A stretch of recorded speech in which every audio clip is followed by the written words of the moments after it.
I and my poor girlfriend, despite her being deceived, I wanted to make her life better and strong. Chapter 1, The Weight of Truth.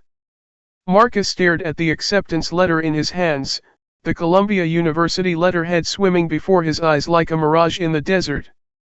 3 years. 3 years of carefully constructed lies, and now this piece of paper threatened to bring his entire world crashing down around him. "Babe, what's that?" Lily's voice drifted from the kitchen, accompanied by the familiar sound of her making coffee, the expensive Brazilian blend he'd been buying her, telling her it was a gift from his law firm's client appreciation program. "Nothing important," he called back, quickly shoving the letter into his laptop bag. "Just some junk mail." But it wasn't junk mail. It was his acceptance into Columbia's graduate program in social work, the degree he'd been secretly pursuing for the past 18 months through night classes and weekend sessions. The degree that would finally give him the credentials to help people the way he'd always wanted to. The degree that represented everything Lily thought she was missing in her own life.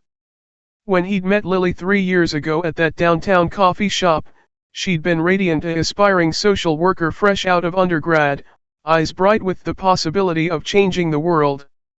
She'd talked passionately about working with at-risk youth, about making a difference in communities that had been forgotten.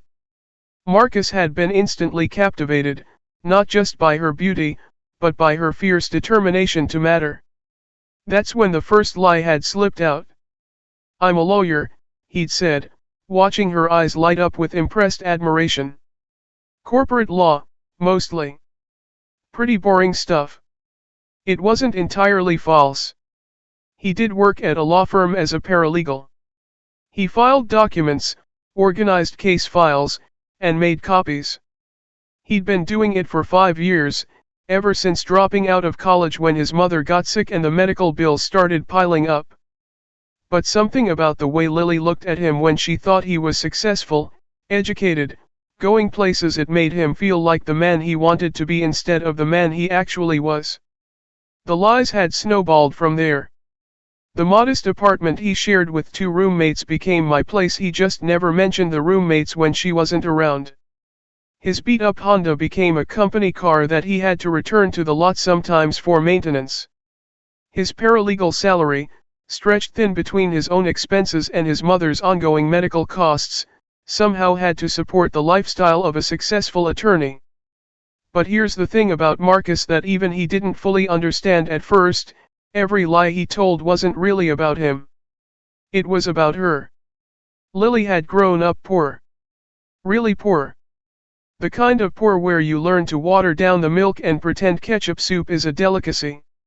She'd fought her way through college on scholarships and student loans that would follow her like a shadow for decades.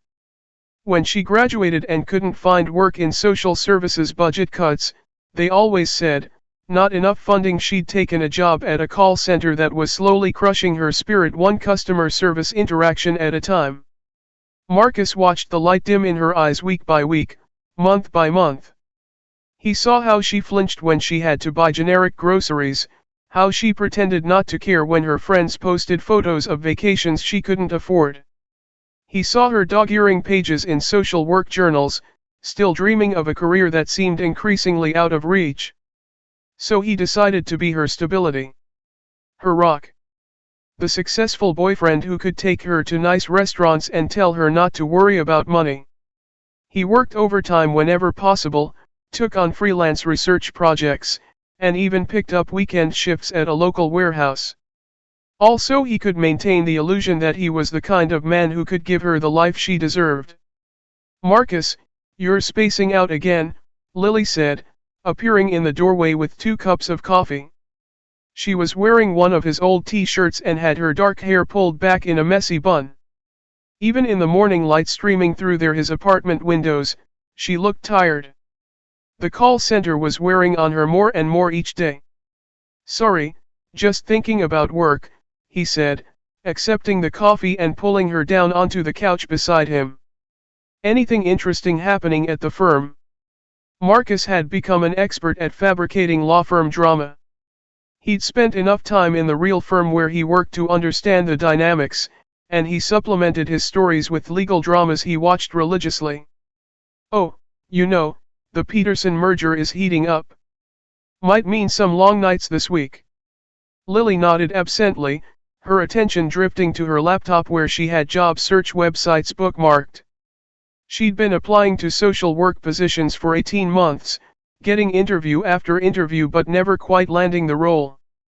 Marcus knew why. Without a master's degree, she was competing against candidates who had credentials she couldn't afford to pursue. "Any responses today?" he asked gently. "3 rejections."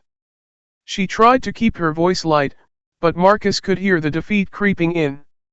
"They all said the same thing. They were impressed with my passion and background, but they went with someone with more advanced education." Marcus felt something twist in his chest. He'd been watching her confidence erode with each rejection, watching her dreams feel increasingly impossible. And meanwhile, he was secretly working toward the very degree she needed, using money he pretended to earn as a lawyer while she struggled in a job that was slowly killing her spirit. "Maybe it's time to think about going back to school," he suggested carefully. "I could help with the costs." Lily laughed, but there was no humor in it. "Marcus, do you know what a social work master's program costs? Even at a state school, we're talking about $40,000 minimum. Plus, I'd have to quit working to do the practicum hours, which means no income for months. It's impossible." "It's not impossible if..." "If what?" "If I let my successful boyfriend pay for everything while I play student again." She stood up abruptly, coffee sloshing in her cup. "I'm 26 years old, Marcus. I can't keep being dependent on other people. I need to figure this out myself." And there it was, the horrible irony that kept Marcus awake at night. His lies had created a version of himself that could theoretically support her dreams, but her pride and independence meant she'd never accept that kind of help. Meanwhile, the real Marcus, the one working multiple jobs and secretly attending night school, was actually in no position to help anyone. Except that he was about to graduate with the exact degree she needed. "I have to get ready for work," Lily said, heading toward the bedroom. "Thanks for the coffee." Marcus watched her go, his mind racing. The Columbia acceptance letter felt like it was burning a hole through his laptop bag. In 6 months, he'd have his MSW. In 6 months, he'd be qualified for the exact jobs Lily was being rejected from. In 6 months, his lies would either have to become truth, or the whole house of cards would come tumbling down. He pulled out his phone and scrolled through his contacts until he found Sarah Chen, his study partner from the Columbia program. Sarah was everything Marcus pretended to be: genuinely successful, with a background in corporate consulting that had funded her career change into social work. She was also one of the few people who knew the truth about his situation. "Marcus, hey." Sarah's voice was bright when she answered. "Did you get your letter?" "Yeah, I got it. We're in. This is amazing. We did it. 2 more semesters and we'll be MSWs. Have you told Lily yet?" Marcus was quiet for a long moment. "Sarah, I need to ask you something, and I need you to hear me out before you tell me I'm completely insane." "Okay, that's not ominous at all. What's going on?" "What if I told you I had an idea that could help Lily get into a social work program, but it would require extending some of the misconceptions she has about my life?" "Marcus." Sarah's voice took on the patient but firm tone she used when she thought he was about to do something spectacularly stupid. "What kind of misconceptions are we talking about here?" Marcus took a deep breath. "The kind where she thinks I'm a successful corporate lawyer who could theoretically afford to help her pursue her dreams, when actually I'm a paralegal who's been working 3 jobs to afford my own secret education." "Oh, Marcus. Tell me you're not thinking what I think you're thinking."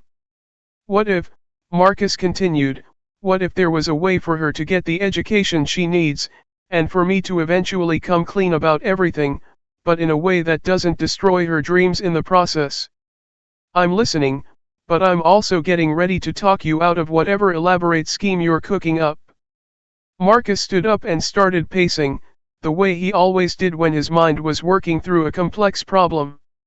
Sarah, you know my situation. You know I've been lying to her, but you also know why. She's brilliant. She's passionate. She deserves a chance to do the work she was meant to do. But every day I watch her confidence get chipped away because she can't afford the education she needs. So tell her the truth. Tell her you've been in school too, that you understand her struggles better than she knows. And what? Reveal that everything she thinks she knows about me is a lie? That her successful boyfriend is actually barely scraping by and has been deceiving her for 3 years? She'd never forgive me, Sarah. And more importantly, she'd never forgive herself for being with someone she'd see as